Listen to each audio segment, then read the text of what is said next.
Saudações, malta! Daqui fala um preto muito burro. Neste vídeo eu vos falarei sobre a escrita. Vi mostrarei que a escrita já existia aqui em África muito antes da invasão europeia. Concretamente lá no Egito. Hoje vamos falar somente lá no Egito. Noutros vídeos vamos falar sobre a Etiópia e outras partes aqui mais voltadas ao sul de África. Mas fica ligado nesse vídeo e eu vou te mostrar brancos a te falarem que a escrita já existia em África há centenas e milhares de anos antes da invasão do Ocidente. Antes da Europa pensar em ser Europa.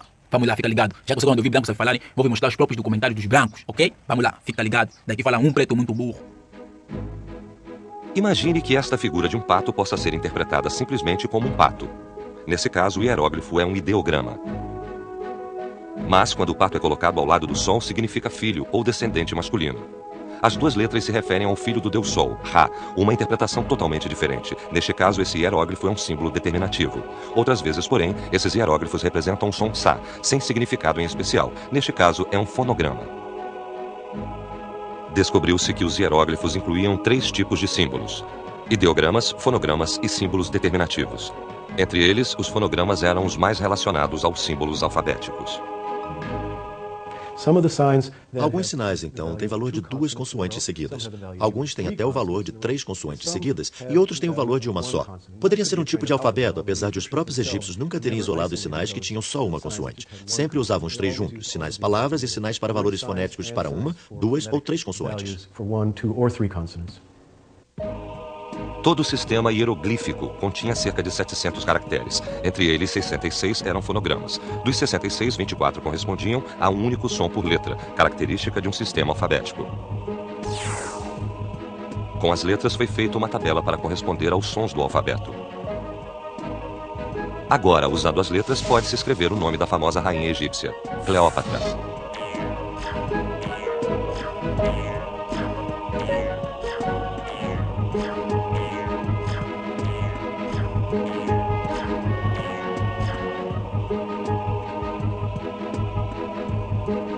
Entre as formas antigas de escrita, só os hieróglifos egípcios continham caracteres de som único. Os sistemas de escrita cuneiforme não tinham essa inovação. Parece que os alfabetos que usamos hoje emprestaram isso dos antigos hieróglifos egípcios. É fácil entender porque um templo dedicado a Hathor, deusa do amor e da abundância, foi erguido aqui. Aqui e ali se vê monumentos semi-construídos. Esses monumentos são prova de que um povo semita de Canaã foi trazido à força para cá, há muito tempo, para o trabalho escravo. Em 1905, um arqueólogo britânico, William Flinders Petrie, descobriu aqui uma pequena esfinge.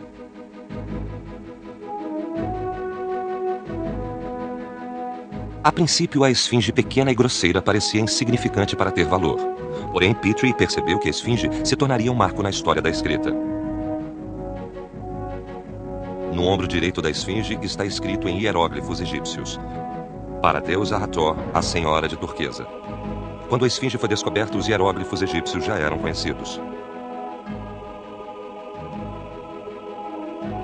Do outro lado dos hieróglifos havia uma estranha forma de escrita nunca vista no mundo moderno. Em volta da esfinge havia cerca de 50 outras pedras com esses caracteres estranhos.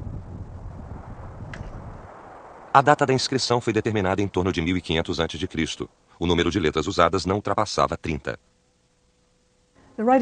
O sistema de escrita que Petrie achou tinha cerca de 30 sinais. Isso era revolucionário. Os sistemas de escrita anteriores à invenção do alfabeto tinham centenas de sinais, tanto nos sistemas egípcio quanto no mesopotâmico. Tinham sinais para nomes de coisas, para ações, tipos de palavras, sílabas. Às vezes tudo isso na mesma palavra. Quando Petrie achou um sistema que parecia ter só 30 sinais, sabia ter achado algo parecido com o nosso alfabeto, o que era muito diferente. 10 anos depois, um egiptólogo chamado Alan Gardner dedicou-se a decifrar a inscrição da esfinge. Ele se concentrou no fato de as letras da esfinge serem semelhantes em aparência aos hieróglifos egípcios.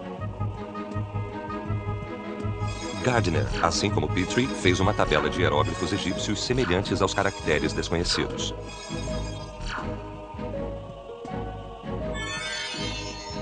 Lembrando-se de que escravos de Canaã ou do povo semita tinham vivido ali, ele teve a ideia de ler as letras estranhas em idioma semita. Lamd, Bet, Ain, Lamd, Tal. Era um conjunto de sons sem significado. Após tentativas e erros, ele teve a ideia de ler só os sons iniciais de cada letra. E disso ele obteve L, B, A, L, D. Originalmente, os idiomas semitas não tinham vogais. Então, Gardner pôs vogais livres entre as consoantes. Le-Baalat. Em idiomas semitas, Baalat significa senhora, que é um epíteto da deusa Hathor. Finalmente, parte da estranha escrita era decifrada. Parecia ser para a senhora. Finalmente percebeu-se que a esfinge continha o mesmo texto em língua semita e egípcia. Gardner percebeu que esses símbolos eram letras do sistema alfabético. Um sistema que podia expressar um amplo conteúdo com apenas 30 símbolos deveria ser alfabético.